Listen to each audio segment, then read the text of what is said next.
বাবাকে জিজ্ঞাসা করতে হয় এটা তোমাকে কত মাস শেখাবো? তুমি যা কিছু তাই করবে? না না থামো, আমাকে বলতে দাও। বাবা তুমি কাজটা ঠিক করছো বলো? আর কি বাদ দিব? কিসের বাচ্চা? এসব ক্রাইম করার সময় তো ঠিকই সব বোঝে। আমি তোকে বোর্ডিং স্কুলে দিয়ে দিব, এই পুরো কেটে আমি তুই খাবি।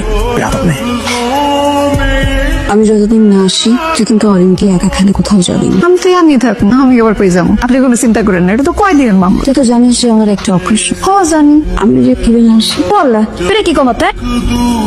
মা মা আমরা কোথায় যাচ্ছি? আমরা কি যাচ্ছি না? আমি যাচ্ছি। আমার তো অনেক জ্বর, আজকে আমার হসপিটালে ভর্তি হতে হবে। ওষুধ খেলে তোমার জ্বর ভালো হয়ে যাবে, তাই না মা? ধরো আমি আর ঠিক হলাম না, আমি আর ফিরে আসলাম না তোমার আশেপাশে, আমি আর থাকলাম না।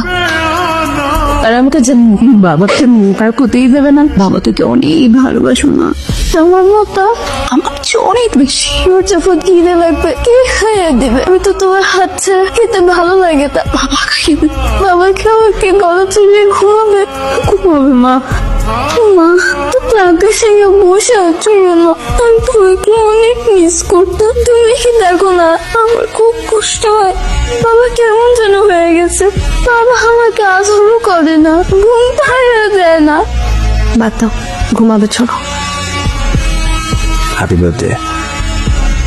মা তুমি আমাকে তোমার সাথে নিয়ে যাও না প্লিজ। আমার এখানে থাকতে খুব কষ্ট হয়, আমি এখানে থাকতে পারি না। ভাইজান ভাইজান দরজা খুলেন, ভাইজান সর্বনাশ হয়ে গেছে।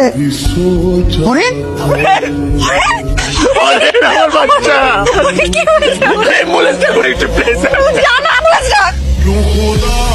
জীবন বয়ে চলে সময়ের স্রোতে।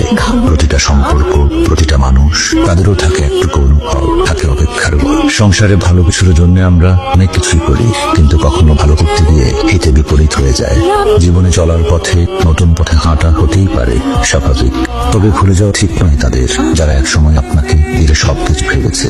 যে চোখে আপনি ছিলেন দুনিয়ার সবচেয়ে আপন, সেই চোখের দিন যদি অবহেলার জল জমে তবুও সে মুখে কিছু বলে না, চুপচাপ চলে যায় আর ফিরে আসে না কখন। জীবনের সব অর্জন তখন তুচ্ছ লাগে যদি হারিয়ে যায় সেই অপেক্ষায় থাকা মান। তাই সময় থাকতে বোঝার চেষ্টা করুন যে সম্পর্কটা একদিন হৃদয়ের ছিল।